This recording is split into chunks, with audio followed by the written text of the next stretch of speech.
एमे पुरनिया लोग के नाम धरे के बा जे मर गइल बा।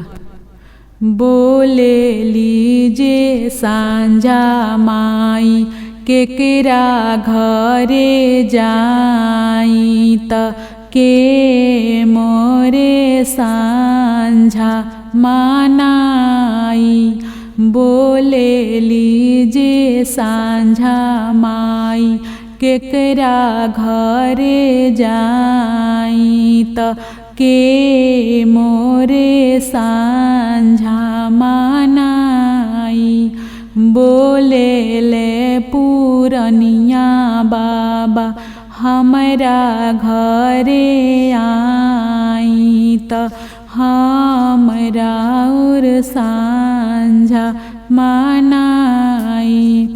बोले ले सब पुरनिया लोग हमरा घरे आई त हमर रे सांझा मानाई। हमर रे सांझा मानाई। साझे 12 बदियारा सबेरे भरबो पानी। साझे 12 बदियारा सबेरे भरबो पानी। घरे घरे लक्ष्मी लीहे पये सारी। घरे घरे लक्ष्मी लीहे पये सारी। एमे जिया लोग के नाम लेवे के बा। सांझा सांझाइल बाड़ी कुर खेते बैठल बाड़ी। सांझा सांझाइल बाड़ी कुर खेते बैठल बाड़ी। ए भेजना कवन बाबू के जाइया त सांझा मानाइले हूँ। ए भेजना कवन बाबू के जाइया त सांझा के मानाइले। ए भेजना सबही आपन जाइया त सांझा के मानाइले हूँ।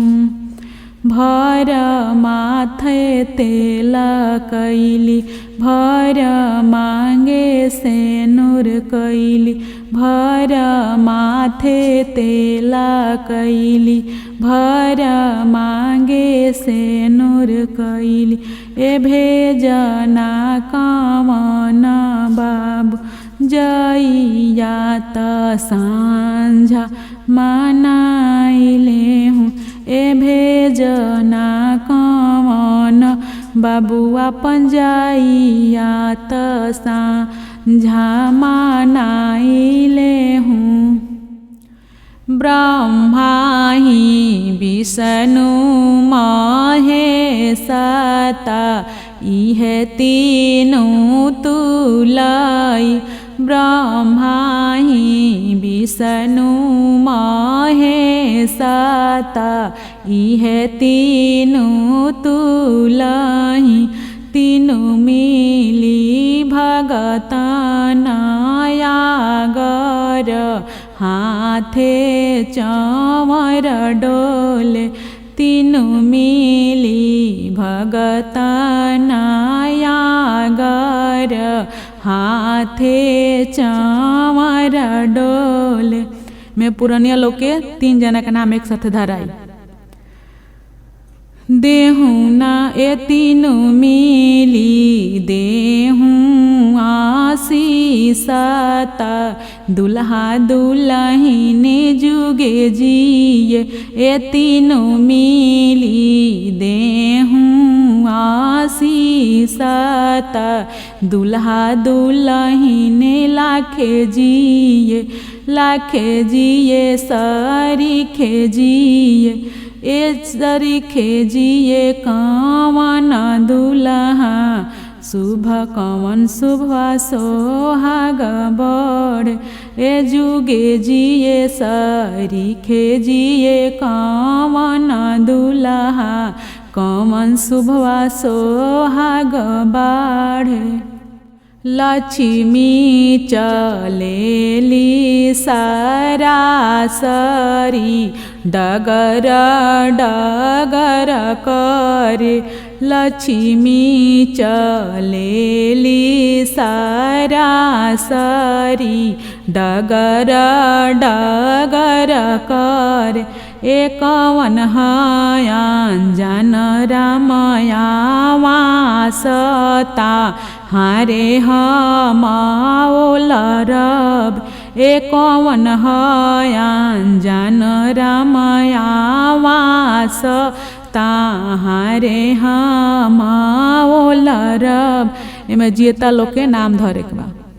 काथी केरा दियारा काथिया केरा बाती काथी केरा दियारा काथिया केरा बाती काथिए के तेलावा जरेला सारी राती काथिए के तेलावा जरेला सारी राती सोनाही के दियारा रेशमा केरा बाती सोनाही के दियारा रेशमा केरा बाती सरिसो के तेलावा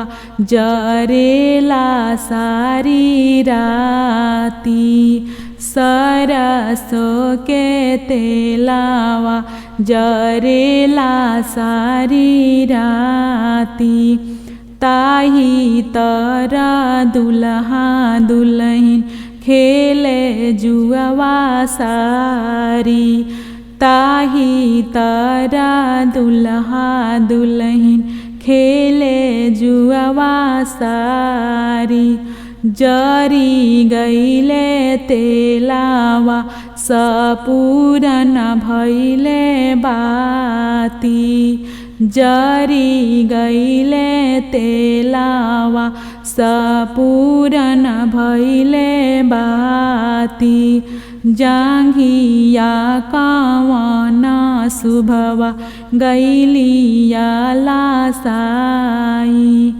जांघिया कावना शुभवा गईलिया लासाई।